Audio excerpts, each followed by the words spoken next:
Yo, what's going on, guys? It is Alman here. Welcome back to another video. So guys, today the Xbox E3 2017 press conference just ended, and man, did it blow my expectations out of the water. Really, after EA's, whole completely disastrous show, in my opinion, the games were great, but the horrible presentation, it kind of started on a low end to me, but Xbox kind of did exactly what I thought they should have done, and that's kind of listen to Sony and just show off the games that they have. And I see a lot of negativity on this press conference, and don't get me wrong, I could see kind of why. The one thing I didn't like about the press conference was the lack of AAA exclusive games.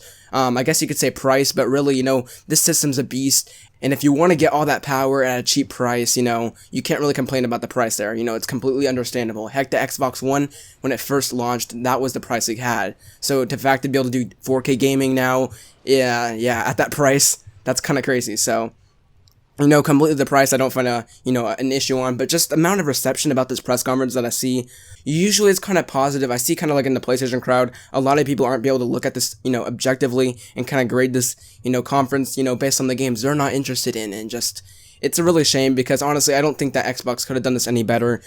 I have a list, I wrote down all the games they showed off, and just, they opened up, they finally revealed the title, Xbox One X, launching November 7th, that's great. Forza 7, that was kind of like the low end, when they first started talking about the Xbox Scorpio, that was kind of like, oh man, is this like the old Xbox conferences where it's gonna, kind of drag on? And then they announced they're gonna be showing off 42 games, and in fact, 22 of them would actually be exclusives, whether that would be console exclusives or actually, just launch exclusives. And well, they started off with the bang with frickin' Metro Exodus. Man, this game looks really good.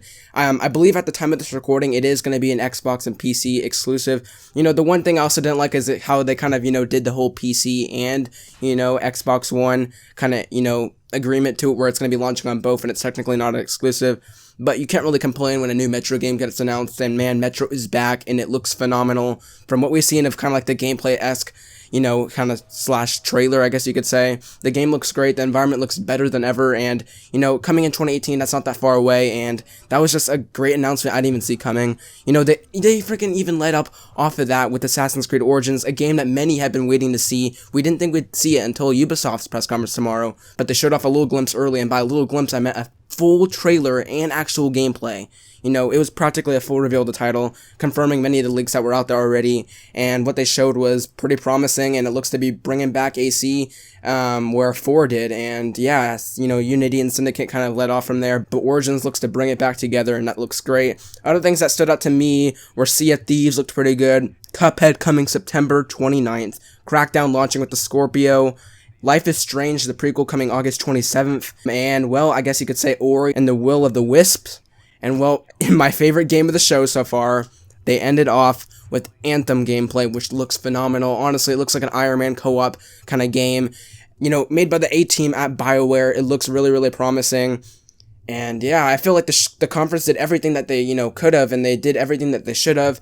They even had some really good surprises that we didn't see coming, Xbox actually coming backwards capability, those old Xbox games, that was a great addition. Honestly, Xbox knocked it out of the park like they should have, and well, they even blew past my expectations. I don't really like giving scores, but if I had to rate the conference out of a 10, I guess I'd give it like a 9 or so. Honestly, this was a solid press conference that didn't even leave me bored. A lot of surprises, which are my favorite things at E3, and well, just a good pacing all around besides that first beginning part. But man, yeah, I guess I'd give it like an 8.5 to a 9. Honestly, that was a great showing. Sony has a lot to live up to. Sony's great in the fact that they have so many quality story-driven and just awesome exclusives coming. But, the biggest worry I have with this, conference coming tomorrow is the fact that they might be relying too much on old games that they already showed last year. So, obviously, me being a really big Sony fan, not a fanboy, but a Sony fan, and a lot of, like, a fan of their series, obviously those exclusives are going to mean more than they do on Xbox.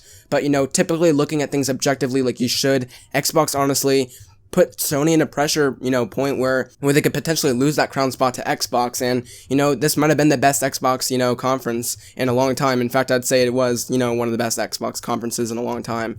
But yeah, guys, that was my quick review on Xbox's E3 2017 conference. Let me know what you guys think about that in the comments down below. Were these games looking towards you? Did you find Anthem looking phenomenal? Did you find Sea of Thieves looking great? Honestly, a lot to look forward to, and yeah, so did they win you over? Are you going to be buying an Xbox One S? Are you going to be buying an Xbox One X? Rather. And yeah, I guess I'll just leave it on there. Expect more content on Bethesda's conference tonight, and it's going to be exciting. See you guys.